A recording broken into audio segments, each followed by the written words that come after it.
Hello दोस्तों, नमस्कार।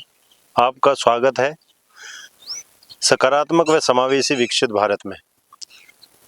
आज संवाद प्रोग्राम शुरू हुआ है। आज हमारे साथ रोहित नागर, ग्राम सादुल्लापुर, ग्रेटर नोएडा से उपस्थित हुए हैं और आज इनके विचार जानने को मिलेंगे।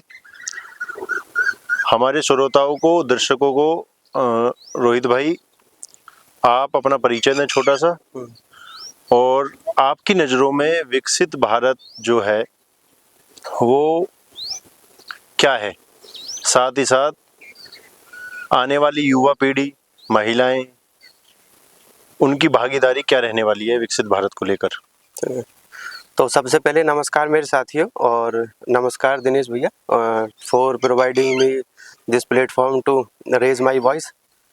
तो विकसित भारत से मतलब एक ऐसे विकास से है जिसमें सभी की भागीदारी होनी चाहिए, जिसमें चाहे वो मिडिल क्लास हो, चाहे वो अपर क्लास हो, चाहे वो लोअर क्लास हो। विकसित भारत हम तब कहेंगे जब उसमें सभी की भागीदारी सुनिश्चित होगी। और एक कॉन्सेप्ट हम पढ़ते हैं trickle down approach. Trickle down approach से ना चलकर एक बॉटम अप्रोच से हमारी इकोनॉमी काम करे तो विकसित भारत की ओर हम शायद अग्रसर होते रहेंगे। जी।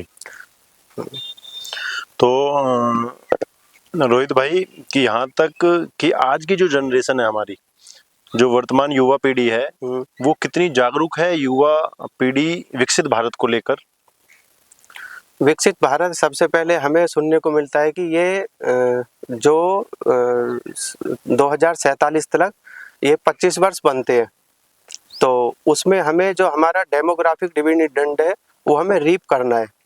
और विकसित भारत बनाने के लिए अभी तो शायद जैसे होता है ना कि एग्जामिनेशन से पहले बच्चा थोड़ा जो कुछ मन से ज़्यादा होते हैं तो प्रिपेयर थोड़ा मंदा करता है, और जैसे ही एग्ज़ाम नज़दीक आता है तो वो प्रिपरेशन में अपना झोंक देता है पूरा एकदम डेडिकेशन के साथ।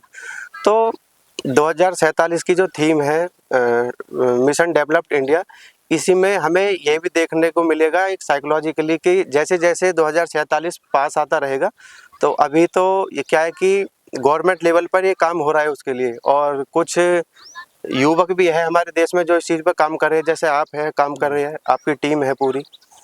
तो इसमें जैसे जैसे 2047 से करीब आता रहेगा तो ये एक समाज की धरोहर न होकर पूरे राष्ट्र की जिम्मेदारी होगी जी। उसमें सरकारें और स्टेट गवर्नमेंट्स और वहाँ के जो जिम्मेदार नागरिक है वो भी बढ़ चढ़कर इसमें हिस्सा लेंगे। जी।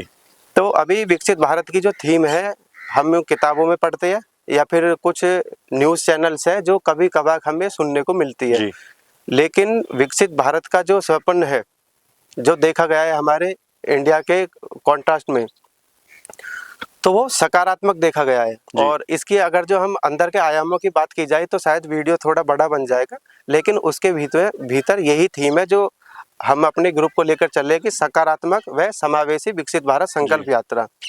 रोहित भाई, एक नॉर्मल मतलब ये बात है कि अक्सर जब हम देखते हैं अपने युवाओं को तो वो अक्सर फ़ोनों में व्यस्त हैं। आज का जो दौर है कहीं ना कहीं मतलब उनके सामने सबसे बड़ी जो चुनौती है सोशल मीडिया को लेकर ही है। वो मतलब कहीं ना कहीं अपने आप को भटकाव की तरफ ले जाते हुए, क्योंकि जागरूकता जो है सोशल मीडिया को किस तरीके से यूज़ करना है इसको लेकर जागरूकता काफ़ी कम है। क्योंकि ये ऐसे दौर में हमारे पास आया है सोशल मीडिया, जब तक हम पूरी तरीके से शिक्षित, शहरीकरण हो भी गया था, पर ग्राम समाज जो है, ग्रामीण जो लोग हैं, वो कहीं ना कहीं शिक्षा से थोड़ा अछूते हुए थे। मतलब लोकल दिल्ली एनसीआर की बात को छोड़कर या मेट्रो सिटी जितनी भी है उनको छोड़कर। तो आपके सामने मतलब आपको क्या लगता है कि कितनी बड़ी चुनौती है सोशल मीडिया आज के बच्चों के लिए? इसमें सबसे पहले मैं बात कहना चाहूँगा कि कोई भी अगर जो टेक्नोलॉजी आती है और वो टेक्नोलॉजी बहुत एडवांस हो, जो कि सोसाइटी के हर एक नागरिक को अफेक्ट करती हो जी तो उसके गुण भी होते हैं और बेन भी होते हैं, हमें देखने को मिलते हैं, दोनों पहलू साथ चलते जी। हैं, अभिशाप भी और वरदान भी। तो इसे युवाओं को एक वरदान की तरह देखना चाहिए। अब देखिए ना कि हम आपस में बात कर रहे हैं, विकसित भारत की बात कर रहे हैं, अब से सोच के देखिए जब इंस्टाग्राम के इतनी एक्सेस नहीं थी लोगों के पास, जी तो उस दौरान गली गली जाकर सुरक्षा या फिर मास अवेयरनेस कैंपेन चलाए जाते थे। जी इसी अगर जो मैं काम की बात करूं, जैसे आप और हम बैठ कर इस टाइम बात कर रहे हैं या फिर कर रहे हैं जमीनी जी स्तर पर, तो इनके कार्य प्रसारण में बहुत समय लगता था और जो इसकी रीच होती थी किसी मूवमेंट की या ऑर्गेनाइजेशन की, जी वो इतनी नहीं हो पाती थी। इसका देखो फायदा ये है कि हम यहाँ बैठे हैं जी और हम इसे यूट्यूब पे या फिर सोशल मीडिया अपने अकाउंट पे डालेंगे, जी इसे न जाने कहाँ कहाँ से लोग देखेंगे जी और देखकर शायद कहीं हमारे भारत के कोने में ऐसा एक ग्रुप होगा जी जो सोच रहा होगा कि हम अपने खाली समय में विकसित भारत को बनाने के लिए या फिर एक अपने व्यवहार में सकारात्मकता लाने के लिए क्या कर सकते हैं। क्या कर सकते तो हैं। हमारी इस वीडियो को देखकर प्रभावित होगा और जी इसमें कदम उठाएगा। और मैं युवाओं से ये कहना चाहूँगा कि सोशल मीडिया एक हमारी जो पीढ़ी है उसका एक रिवॉल्यूशनरी अवार्ड है हमारे लिए। जी हमें इसे जिम्मेदारी पूर्वक चलाना चाहिए और इसमें मैं एक छोटी सी बात कहना चाहूँगा, इसमें व्यंग्यपूर्वक मानिए या फिर अभी मैं एक रिपोर्ट पढ़ रहा था, उस रिपोर्ट में कहा गया कि जितने भी हमारे एलिमेंट्री स्कूल है जी और या बाकी के जो इंग्लिश मीडियम स्कूल्स है, जी मतलब प्राइवेट प्राइवेट स्कूल्स है जी और गवर्नमेंट स्कूल की भी मैं जी बात कर रहा हूँ यहाँ पर, कुछ जी ऐसा नहीं कि सभी, कुछ जी स्कूल्स है, उनमें उस रिपोर्ट में यह पाया गया कि जो कि नेशनल एजुकेशन जो न्यू पॉलिसी आई है एनईपी, जी उसके रिगार्डिंग, तो नीति आयोग की रिपोर्ट है, उसमें बोला गया कि जो मैथ की इक्वेशंस होती है या फिर क्वेश्चंस होता है 258, ये जी 3 सीरीज वाला, इसको सॉल्व करने में भी वहाँ के टीचर्स जो है ज़्यादा समय ले रहे हैं। जी और जो एलिमेंट्री स्कूल्स है तो उनके टीचरों पर बेसिक मैथ भी जी वो सही से बच्चों को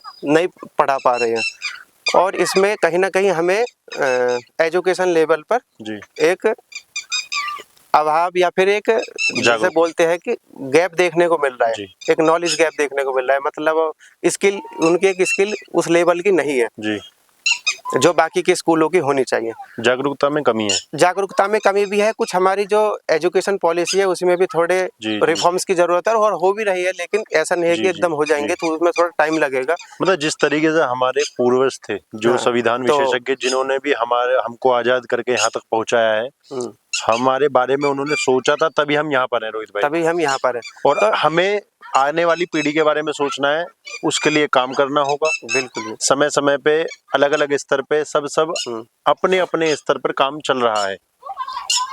तो इसमें मैं ये कहना चाहूँगा कि शिक्षा के जो आयाम है और उसमें लोग जो शिक्षा ग्रहण कर रहे हैं, जी ये रिपोर्ट चौंकाने वाली है। उन्हें जो बेसिक्स मैथ्स है उनसे वो अवगत नहीं है या फिर उन्हें वो फैसिलिटीज नहीं मिल पा रही जी स्कूल में जो उन्हें मिलनी चाहिए in comparison to CBSE schools और हाई फाई स्कूल्स। तो सोशल मीडिया एक ऐसी चीज है, सर्वे में पाया गया 94% of social media users know how to use it. जी वो जानते हैं कि सोशल मीडिया कैसे चलाए जाते हैं, लेकिन ये सब चीज़ें एक तकनीकी चीज़ें हैं। आप सोचिए कि लोग तकनीक में माहिर हो रहे हैं लेकिन अपने स्कूल से जो शिक्षा वो ग्रहण कर रहे हैं, जो बेसिक मैथ है या फिर इंग्लिश है, साइंस है, वो उन्हें अच्छे से in comparison to CBSE schools वो नहीं मिल पा रही है। तो लोग इसे चला रहे हैं, लेकिन इसमें सबसे ज़्यादा वेटेज उन लोगों का है जो कि अनमाइंडफुल या फिर अनएथिकल वे में इसका यूज़ करते हैं। जी एक जी सकारात्मक वे में इसका यूज़ अभी हमें देखने को नहीं मिल रहा है। उसके लिए मतलब हमें अवेयरनेस हाँ, की जरूरत है। अवेयरनेस, उसके लिए गवर्नमेंट को इस पर हाईली फोकस करना पड़ेगा कि मास अवेयरनेस ऐसे कैंपेन्स लॉन्च करने होंगे जी और स्कूल में भी शायद अब सोशल मीडिया एक सब्जेक्ट शुरू करने की आवश्यकता है। जी रोहित भाई, ये तो हो गई युवाओं की बात। महिलाएं आप कहाँ देखते हैं आज की जो वर्तमान स्थिति है भारत की, और हमें विकसित भारत बनाना है, हम सबको मिलकर सकारात्मक व संतुलित समावेशी विकसित भारत बनाना है, तो आने वाले 25 सालों में महिलाएं आज और 25 साल का जो गैप है उसमें कहाँ हो सकती हैं, क्या संभावनाएं हैं, क्या चुनौतियां हैं महिलाओं को लेकर? किसी भी राष्ट्र में महिलाओं की भागीदारी जी बहुत अहम मानी जाती है और हम पिछले कई वर्षों से देख रहे हैं कि महिलाओं की भागीदारी, जैसे कि जो आर्मी वैकेंसी निकालती है उसमें भी हमें देखने को मिल रहा है कि जो हायर लेवल की वैकेंसीज होती है उसमें महिलाओं की भागीदारी सुनिश्चित की गई है। और वर्तमान में हमारी प्रेसिडेंट भी एक महिला ही है। जी जी और इसके साथ में चाहे वो गवर्नमेंट सेक्टर हो चाहे प्राइवेट सेक्टर हो, जी हमें महिलाओं की भागीदारी इस समय बढ़ जी चढ़कर देखने को मिल रही है। जी और मैं देख पा रहा हूँ कि जी महिलाओं की भागीदारी आने वाले समय में और बढ़ेगी, वो जी बढ़ोतरी की ओर जाएगी। जी तो जो पहले स्टीरियोटाइपिंग होती थी महिलाओं के खिलाफ, अब जितने भी जो टॉप क्लास स्ट्रीट्स हैं, जी सोसाइटी भी है, स्ट्रीट्स है जहाँ पर लोगों का हुजूम रहता है, जी वहाँ पे देखा देख महिलाओं को मौका दिया जा रहा है। जी और सोशल मीडिया की वजह से जो रिमोट एरियाज की महिलाएं है, जो रूरल एरियाज की महिलाएं है, वो भी कहीं ना कहीं इसे देखकर प्रेरित हो रही है जी और अपनी जिम्मेदारी राष्ट्र के लिए या फिर अपने स्वयं के लिए जी उसमें समर्पण कर रही है और उसके लिए अब आगे बढ़ रही है। बहुत अच्छे, बहुत अच्छे। आपके विचार जो हैं एकदम सकारात्मकता की तरफ जा रहे हैं। यहाँ तक कि हमारे श्रोताओं, दर्शकों कि हर एक नागरिक का जो कर्तव्य है इस भारत को विकसित बनाने में, और वो तब जब तक खुद सकारात्मक नहीं रहेगा तब तक वो आने वाले पीढ़ी को, आने वाले भारत को सकारात्मकता नहीं दे पाएगा। तो हमें ऐसे ही युवाओं को जागरूक करते रहना है। ये अच्छा लगा सुनकर कि हमें एक सकारात्मक सोच रखनी है इस देश को आगे बढ़ाने के लिए। रोहित भाई, हमारे जैसे पर्यावरण को लेकर कि आज हम विकसित होना चाहते हैं, और विकसित जब होते हैं तो कहीं ना कहीं हम बिल्डिंगे बनाते हैं, हम इमारतें शहर बनाते हैं, गगनचुंबी इमारत बनाते हैं, हम शहर बसाते हैं, शहर लेकिन कहीं ना बसाते कहीं जो इन्वायरमेंट है हम उसे इग्नोर कर देते हैं। जी तो इसमें भाई आपने बिल्कुल ठीक क्वेश्चन किया है। अभी जैसे मैं सिटीज करूँ लंदन की, जी तो उसमें जब उसमें इंडस्ट्रियलाइजेशन हुआ था, तब औद्योगिकरण आया था। औद्योगिकरण आया था, तो उस दौरान वहाँ पे हमें हैवी डेवलपमेंट देखने को मिला था, जी चाहे वो मशीनरी बेसिस पर हो, चाहे वो इंफ्रा बेसिस पर हो। इंफ्रास्ट्रक्चर भी उसने खूब ग्रो किया उस टाइम। जी लेकिन वहाँ एक कमी थी, वो थी इन्वायरमेंट पे उन्होंने ध्यान नहीं दिया। जी और उसकी वजह से हमें देखने मिला कि जो एयरबॉर्न डिसीजेज है, कुछ एयरबॉर्न डिसीजेज होती है, जी वहाँ के लोगों को एक लॉन्ग टर्म में इसका इफेक्ट देखने को मिला। जी और एक शायद एक्ट भी पास किया गया जी कि कैसे हम ग्रीन वे में अपनी इंडस्ट्रीज को ऑपरेट करेंगे जी और कैसे मतलब हमें एक हरित क्रांति की ओर बढ़े, थोड़ा अपने जो इन्वायरमेंट है उसको कैसे संजोए रखते हैं, सुरक्षित रख सकते हैं। जी तो वहाँ पे काम अब से शायद 50-60 साल पहले हो गया था। जी और हम देखेंगे उनके जी बायोडाइवर्सिटी देख लो, उनकी जी उनके वेटलैंड्स देख लो, जी उनकी नेचुरल ब्यूटी देख लो। जी जैसे उनने अपने शहर विकसित किए हैं, उसी के साथ साथ उनने अपनी नेचुरल ब्यूटी भी मेंटेन की हुई है। जी हमें वो भी एकदम बहुत बढ़िया देखने को मिलती है। जी इंडिया के एक कंटेक्स्ट में मैं संतुलन बना के रखा है हाँ, उन्होंने। इंडिया के कंटेक्स्ट में मैं ये कहना चाहूँगा कि हमारी गवर्नमेंट इस पे काम कर रही है। और जैसा कि प्रो प्लेनेट पीपल एक अप्रोच है, P3 मॉडल इसे बोलते हैं। इसमें ये बताया गया है कि कैसे हमारे युवा एक डिलीजेंट वे में अपने इन्वायरमेंट को ध्यान में रखकर अपनी डेली की एक्टिविटीज़ को करें। जैसे इसमें ये भी हो सकता है कि आप इन्वायरमेंट फ्रेंडली प्रैक्टिसेस क्या क्या कर सकते हैं। जैसे कि आप घर में नॉर्मल समरसेबल यूज़ करते हैं।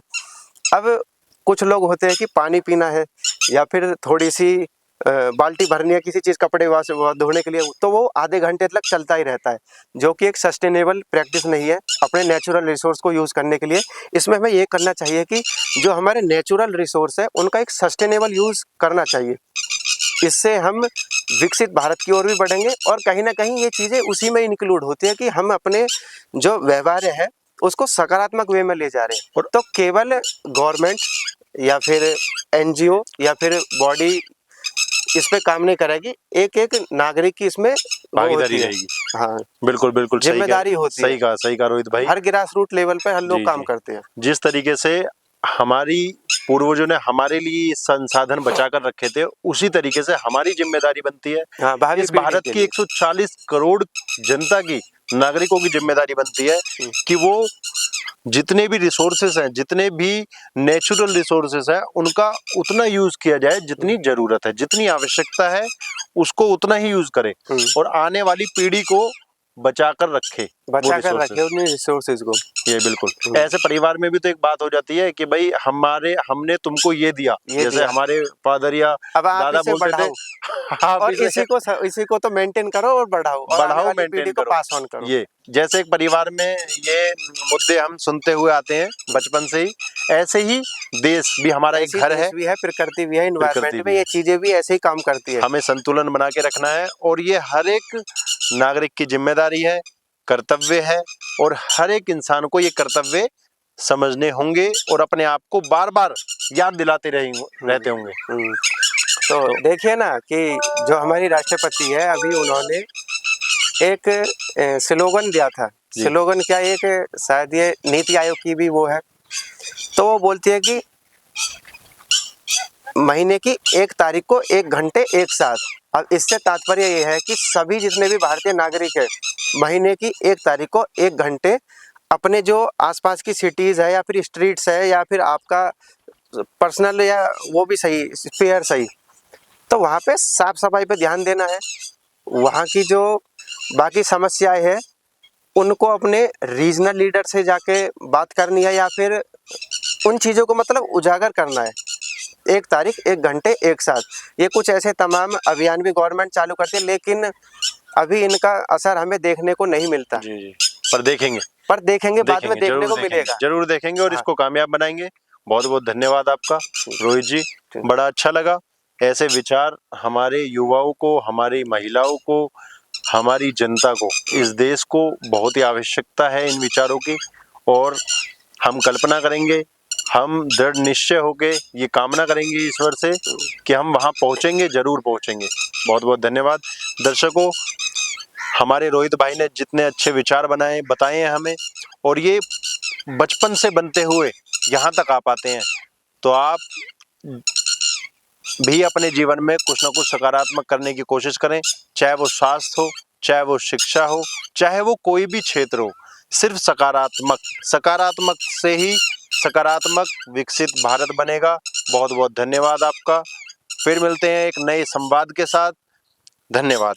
और अंत में मैं यह कहना चाहूँगा कि जितनी हमारी यूट्यूब ऑडियंस है, अभी हम इस चीज़ की शुरुआत कर रहे हैं और आप हमारे कुछ बड़े भाई भी हैं, छोटे भाई भी हैं, हमारे कुछ इसमें परिवार सीनियर्स ही भी है, परिवार भी है।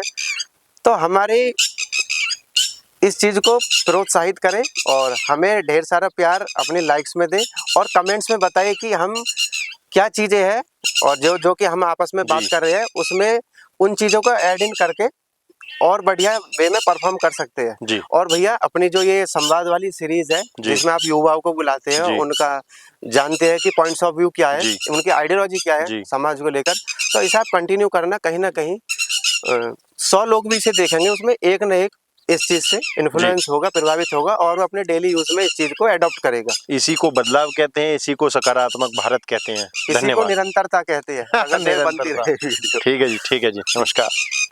धन्यवाद।